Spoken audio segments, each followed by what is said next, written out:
9 సంవత్సరాల్లో టీఆర్ఎస్ ప్రభుత్వంలో ఉన్నప్పుడు ప్రతి సంవత్సరము జూన్ నుండి జూలై వరకు నీరు మీరని ఏదో ప్రోగ్రామ్ చెట్లు పెట్టేదండి.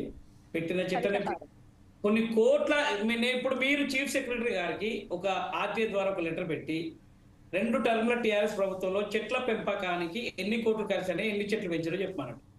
ఒకటి. 2 మూసీ ప్రక్షాళన విషయంలో వాస్తవంగా టీఆర్ఎస్ ప్రతిపక్ష పార్టీలది ద్వంద్వ వైఖరి ఉంది. ఒక నాయకుడు ఒకటి మాట్లాడతాడు, ఒక నాయకుడు ఆ స్థానికత పరిస్థితులను బట్టి వాళ్ళు మూవ్మెంట్ అవుతున్నారు. ఒక నిర్దిష్టమైన ప్రకటన లేదు వాళ్ళ దగ్గర నుంచి. రఘునందన్ రావు గారు ఒక వేలో మాట్లాడతారు, కిషన్ రెడ్డి గారు ఒక వేలో మాట్లాడతారు. మూసీ అంటే నగరం నడిబొడ్డున్న మూసీ ప్రాంతానికి వెళ్ళి హరీష్ రావు గారు కానీ మిగతా నాయకులు కానీ ఒక రకంగా మాట్లాడతారు. అదే నల్గొండ ప్రాంతం విషయంలో ఒక రకంగా మాట్లాడుతున్నారు. మేము మూసీ ప్రక్షాళనకు వ్యతిరేకం కాదంటూనే మళ్ళీ బాధితుల పక్షాన్ని ఉంటారు. బాధితులు మూసీ ప్రక్షాళన జరగాలి. మూసీ ప్రక్షాళన జరుగుతుంటే బాధితులు ఏర్పడతారు. ఆ బాధితులకు 4-5 రోజుల్లోనే రిహాబిలిటేషన్ లభిస్తుంది అండి. వెయిట్ ఎందుకంటే ఒక ప్రభుత్వం ఏర్పడి 1 సంవత్సర కాలం అయింది. మనం 9 సంవత్సరాలు పరిపాలించినాం. 9 సంవత్సరాల పరిపాలనలో ఇది న్యాయవాదులను నడి రోడ్డు మీద చేసినా కూడా రాష్ట్ర ముఖ్యమంత్రి అరే ఎవరు దాన్ని ఎన్నుకున్నదని అనలే. శాసనసభ్యుల యొక్క కూతురులు వచ్చి మా కుటుంబ నాయకులు ఇట్లా ప్రవర్తిస్తారు, ఇంత అన్యాయం చేస్తున్నారు అన్న ముఖ్యమంత్రి గారు స్పందించలేదు. గత ప్రభుత్వ వైఫల్యాలు కూడా అనేకం ఉన్నాయి మాట్లాడుకుంటే. అంటే అలా కాదు నాటి కుమార్ నేను ఏ పార్టీ నేను అందుకే ఆయన అంతటా ఆయన అన్నాడు కదా 100 రోజుల్లో నేను మొత్తం అంతా నేను చేసేస్తాను హామీలు అని చెప్పేసి ఆయన కదా చాలా డిసెంబర్ 9వ తారీఖే నేను వస్తా 2 లక్షల రుణమాఫీ చేస్తాను. రాష్ట్రంలో మొట్టమొదటిగా దళితుడే ముఖ్యమంత్రి అన్నారు. మనం అయిందా 2018లో దళితుడు ముఖ్యమంత్రి అనేసి ఎలక్షన్లకు పోలేదు. దళితులకు 3 ఎకరాల భూమి ఇస్తా అన్నది వాస్తవము.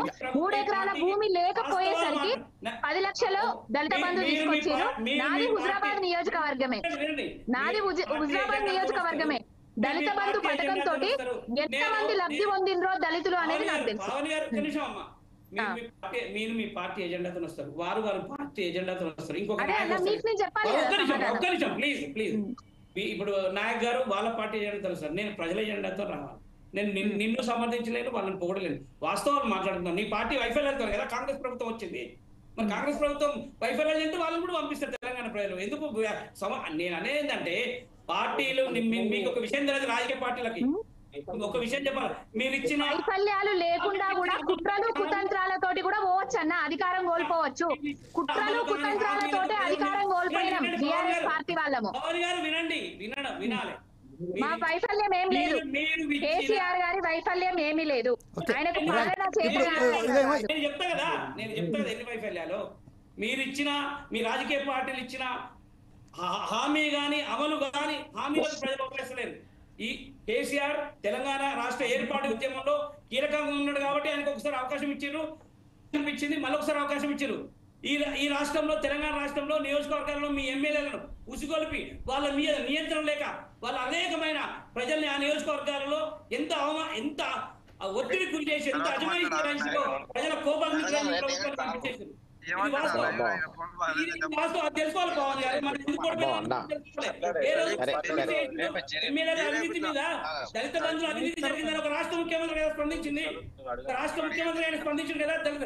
ఈ రోజు కూడా రేవంత్ రెడ్డి గారు కూడా తులం బంగారం ఇస్తారని హామీలు ఇచ్చింది వాస్తవమే. అమలు చేయకపోతే పంపిస్తారండి. అమలు చేయకపోతే రేవంత్ రెడ్డి గారు కూడా పంపిస్తారు. భీమరావు నాయక్ గారు లైన్ లోకి వచ్చారు. భీమరావు నాయక్ గారు